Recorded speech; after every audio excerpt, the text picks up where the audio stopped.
दोस्तों आदाब, मैं आपका अपना आदिल रशीद एक बार फिर हाजिर खिदमत हूँ।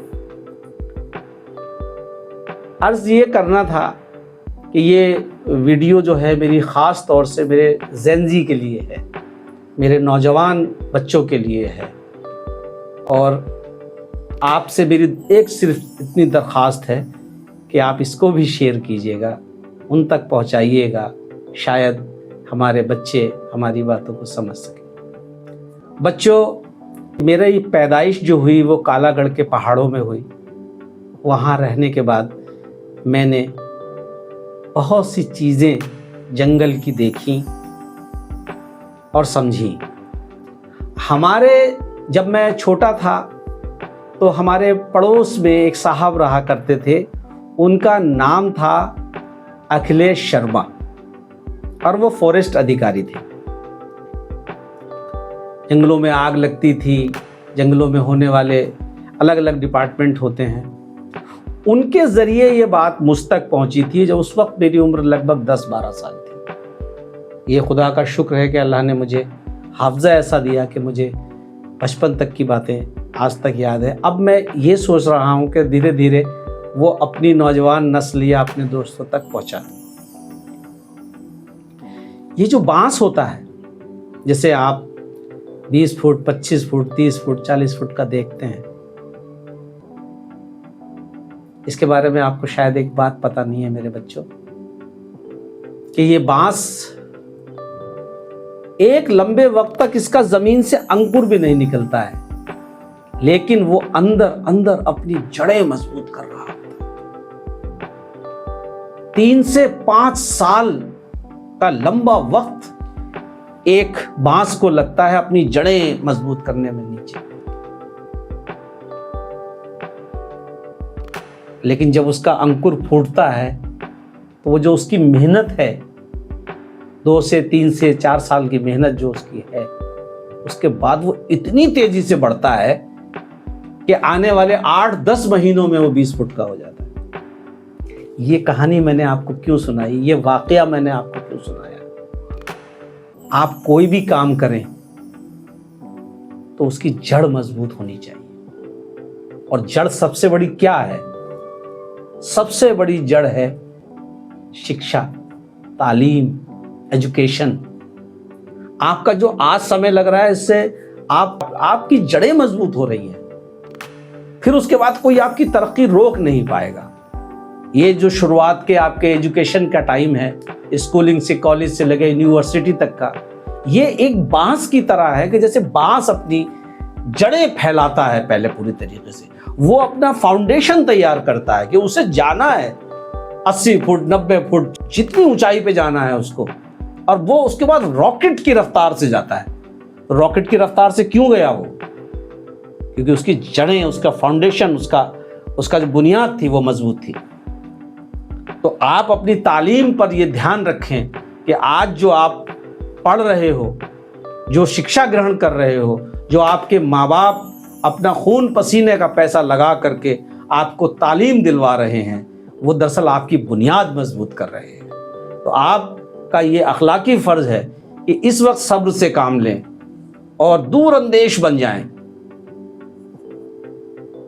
और एक दिन किसी मकाम पर पहुंचकर अपने गांव, अपने शहर, अपने माँ बाप, अपने ख़ानदान का नाम रोशन करें। तालीम के अलावा कोई दूसरा रास्ता नहीं है कि वो आपको किसी जगह, किसी मकाम पर पहुंचा सके। एक गज़ल भी सुनी लीजिए बच्चों, और गज़ल के इन शेरों में आप महसूस कीजिएगा कि उम्र लगती है तो लहजाए गज़ल बनता है। उम्र लगती है, एक लंबा पीरियड है, आपको पूरा कुर्बानी देनी होगी। उम्र लगती है तो लहजाए गज़ल बनता है, 1-2 दिन में कहीं ताजमहल बनता है। उम्र लगती है तो लहजाए गज़ल बनता है, 1-2 दिन में कहीं ताजमहल बनता है। हम पे लाजिम, ये याद रखना, वो बांस वाली कहानी, एक दो दिन में कहीं ताजमहल बनता है। हम पे लाजिम है, हम पे लाजिम है कि हम वक्त को जाया न करें। हम पे लाजिम है कि हम वक्त को जाया न करें। आज की कद्र करेंगे तो ही कल बनता है। वाह वाह वाह। हम पे लाजिम है कि हम वक्त को जाया न करें। आज की कद्र करेंगे तो ही कल बनता है। अब ये शेर भी मेरे बच्चों सुनिए। ये थोड़ा सा आप क्योंकि पढ़े लिखे बच्चे हैं और आने वाले वक्त में इसका पूरा प्रोसेस आपको समझ में आएगा कि तपना पड़ता है, तपना पड़ता है तरक्की पे पहुंचने के लिए। वही बांस वाली आप याद रखें। शुरुआत में आपको बहुत हौसला टूटेगा। तपना पड़ता है, तपना पड़ता है। ये तपने की भी एक वो है। तपना पड़ता है बुलंदी पे पहुंचने के लिए। तपना पड़ता है बुलंदी पे पहुंचने के लिए। खारा सागर तभी बरसात का जल बनता है। वाह वाह वाह वाह वाह वाह। तपना पड़ता है बुलंदी पे पहुंचने के लिए। मेरे बच्चों, मैं आपको इसका पूरा प्रोसेस बताता हूं।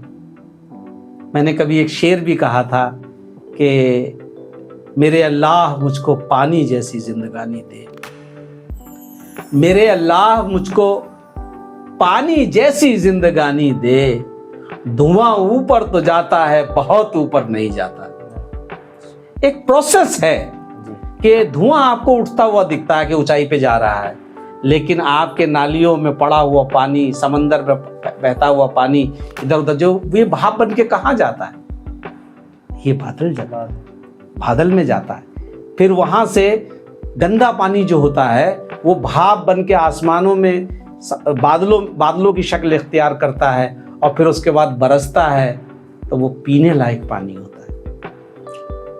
तपना पड़ता है, तपना पड़ता है बुलंदी पे पहुंचने के लिए। खारा सागर तभी बरसात का जल बनता है। दोस्तों, मेरे बच्चों, बहुत शुक्रिया। अल्लाह आपको खूब बुलंदियां अता करे। मेरी बातों को ध्यान से सुनिएगा। एक तरही गजल भी है बहुत पुरानी। एक शेर और सुनाता हूं कि तपाकर इल्म की भट्टी में।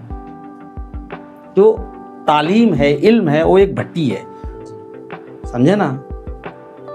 तपाकर इल्म की भट्टी में ताकतवर बनाता हूं। तपाकर इल्म की भट्टी में ताकतवर बनाता हूं।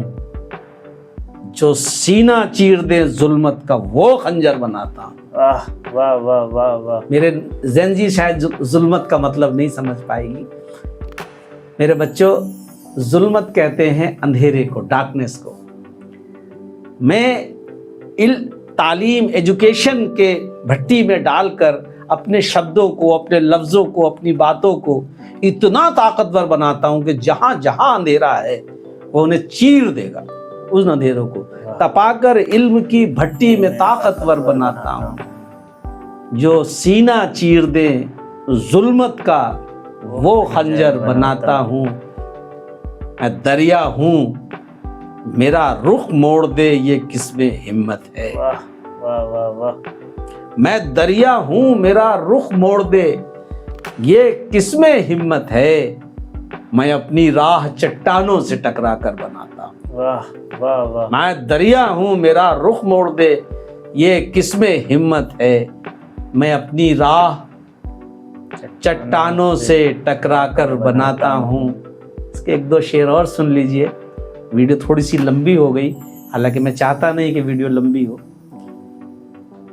मैं दरिया हूं, मेरा रुख मोड़ दे ये किसमें हिम्मत है। मैं अपनी राह चट्टानों से टकरा कर बनाता हूं। किसी ने झांक कर मुझ में मेरी अजमत न पहचानी।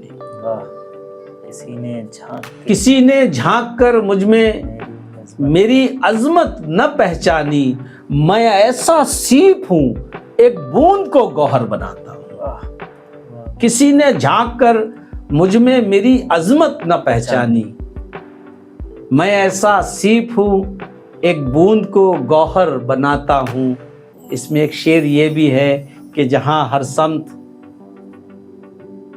मख्तल की फजाएं रक्स करती हैं, जहाँ हर समत मख्तल की फजाएं रक्स करती हैं, उसी बस्ती में बच्चों के लिए घर बनाता हूं। वाह वाह वाह वाह वाह। जहां हर समत मख्तल की फजाएं रक्स करती हैं, उसी बस्ती में बच्चों के लिए घर बना एक घर बनाता हूं। ये शेर मेरे पसंदीदा शेर है। सुनिए कि मेरी मुमताज जिसके कान सूने हैं मगर खुश है, मेरी मुमताज जिसके कान सूने हैं मगर खुश है, मैं उसका शहजहां मजदूरी पर जेवर बनाता हूं। मेरी मुमताज जिसके कान सूने हैं मगर खुश है, मैं उसका शहजहां मजदूरी पर जेवर बनाता हूं। बहुत बहुत शुक्रिया। अपना बहुत सा ख्याल रखें, दुआओं में याद रखें।